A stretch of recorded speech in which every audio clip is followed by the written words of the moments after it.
Hey everybody, Economic Ninja here. Got a story that I think is very, very important, and I want to not only read it, it's about federal agents raiding an Amish farm, and I think it's very important to go over it. And I'm also going to share some personal experience that I've had with the business, my tree farm, and a fruit stand with my county and the laws that are already in place. And I believe that there are workarounds. People need to be very aware of what is happening. Okay. I also have a buddy that owns an FDA certified meat facility where he can process meat, and it's a traveling trailer that shows up on site. I'm going to talk about that too if I can remember. So first, I'm going to link this story below, and this is entitled "Marshals Ordered to Use Reasonable Force to Gain Access for a Court Expert." It says Federal Judge Edwin G. Smith of Eastern District of Pennsylvania had reason to hope that Amos Miller would give George Lapsky, the court's appointed expert, unimpeded access to Miller's organic farms facilities, meat and poultry inventory records, employees, and other staff so that Mr. Lapsky could perform his court-directed scope of work. Now, guys, before I go into the rest of the story, I want to explain something too. I've seen some other videos made of this that just got insane views, like 1 million+ views. And quite frankly, I noticed, and you're going to see the link to this story below, all right? Nobody's putting the links to these stories. So they're talking about this, these news items, right? And they're not allowing you to read the articles. And we need to do that, because I've been guilty of it before, where I've read a story and taken something out of context, and people are like, hey, I think you missed it right here. And they show me, and I'm like, oh my gosh. And I've had to go back and go, hey, just so you know, I totally took that part out of context. I'm not perfect, right? But I think that's very important to put the links in here, but also because it allows your mind to wander and go off. And again, stick around for what I have to share with you, my story about my personal experience with organic produce and farming and selling produce to the public, okay? Now, it says that when this was ordered for federal agents to go in there and raid the farm, right? It says Miller promised he'd comply with the court's order during a March 9th telephone conference on his case, all right? But in a March 11th email to the court, Lapsky, this is the expert, right? One, stated that Mr. Miller did not fully cooperate with his visit to the farm on that date, and two, therefore request that U.S. Marshals assist him in both accessing the farm, including its meat and poultry-related facilities, records, inventories, employees, and other staff, in conducting his scope of work on Miller premises. All right? Now, I'm going to give you a little bit of background. This is not in the story, okay? Amos Miller owns a beef facility. It's called Miller's Organic Farms, all right? And he set up a private group because he was trying to do a workaround, because the FDA, and I don't agree with all this stuff, so I want to make a very clear point right there. I do not agree with the overreach of the government, and I do not agree with Bill Gates buying up all this farmland. I know what the end goal is. Trust me, I get it, all right? But the problem is we've got to work our way through these channels, understanding where we're at right now. There is a group of people that actually want to take over all the farming worldwide and then feed you crap that they've genetically modified, and things that are bad, things that, you know, they're choosing what goes in your body. They are, right? And I think it's absolutely horrible. But the problem is, at this point, Mr. Miller said, I'll comply, and then the expert said, hey, he's not complying, I need to go in there, right? Because there's all these rules that have been put up, and people are now, thank heavens, and please share this video out if you agree with this, they're finally waking up. You're finally waking up and going, what do you mean there's a law on most county or cities' books that you can only have a garden that's 8 foot by 8 foot? And, well, then why isn't it enforced? Well, it's because it's not enforced because that's not part of the plan yet, and it's going to get rougher. But we got to figure this out, right? What's one way we can get away from this? Starting to grow our own food. As much food as you can, grow it for yourself, right? Now, there are people like Mr. Miller that are trying to go out and sell this food. So what was one of the workarounds? Because the FDA came in at one point and said, hey, you can't do this, you can't do that, you have to file for this license, this permit, and it just becomes so burdensome. So what do? I'm going to come up with a private club. Private clubs have been around for a century, literally. The elite have had them, and they've worked until they don't, right? And there's all these laws changing all the time. I absolutely detest it, but that's just how it is, right? And so the thing is, and this is why I think it's so important now to be getting emergency food, because this stuff is getting clamped down fast and they're trying to control the narrative.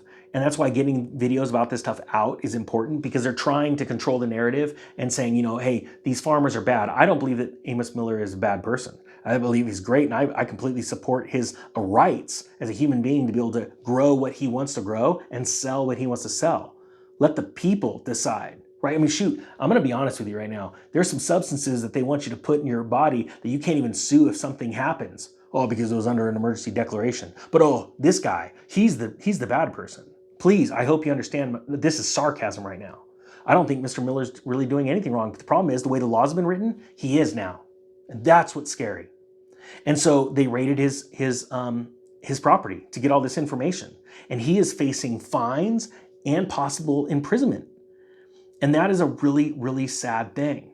So what do we do to learn from Mr. Miller's problems right now? And I feel for him and his family. I'm going to get into that story. It's nothing compared to this about the fruit stand, right? So how do we do this? So we learn the rules, and that's leading to the fruit stand.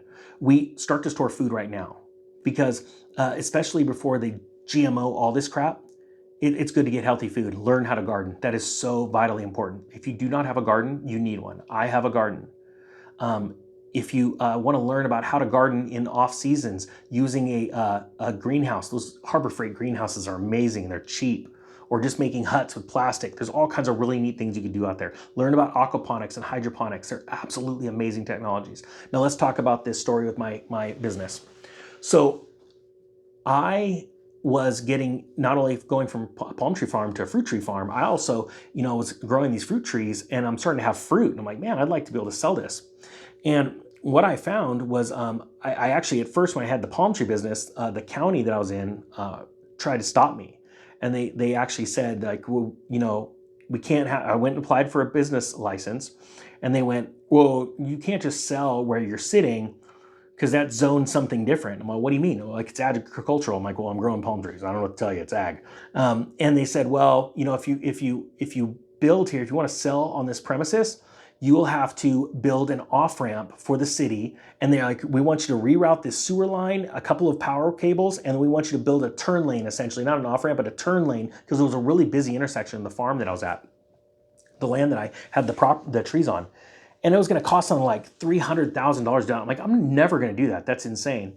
Well, somebody that worked for the city or the county that knew the rules, but wasn't, privy to what was going on, they heard my situation. They were super cool to me and said, hey, do you know if you start a farm stand, most of these rules are non-existent? I'm like, what are you talking about? And they say, all right, these farm stands run under a different set of rules. He said most counties across the nation have them set up. It's like this little pocket of opportunity for people, this last bastion of hope, that you can have a farm stand and you don't have to abide by all of the laws or rules that you would have if you had a brick and mortar store, right? Like a produce store, a grocery store, or something like that. And they are limited in their scope, but it gives you a little bit more freedom. And so I'm like, well, let me look into that. So I looked into the permitting and all that stuff, and it was very easy to start a fruit stand. Now, did I finish the fruit stand? I didn't, because another business absolutely took off, our trailer business. I talk about that in my online course that I do on starting side hustles. That thing took off, so I never got to the fruit stand. But I've always wanted a fruit stand, or in our county, it's called a farm stand. And I think it's amazing. I always try and support farm stands. Anywhere I go, when I see something, I pull over, I have cash, because I know these are people, good-hearted Americans that are trying to make it in this world. And I think that's very, very important that we do that. Now, going to the meat, because Mr. Amos has a meat processing, essentially, facility, right? Organic farm.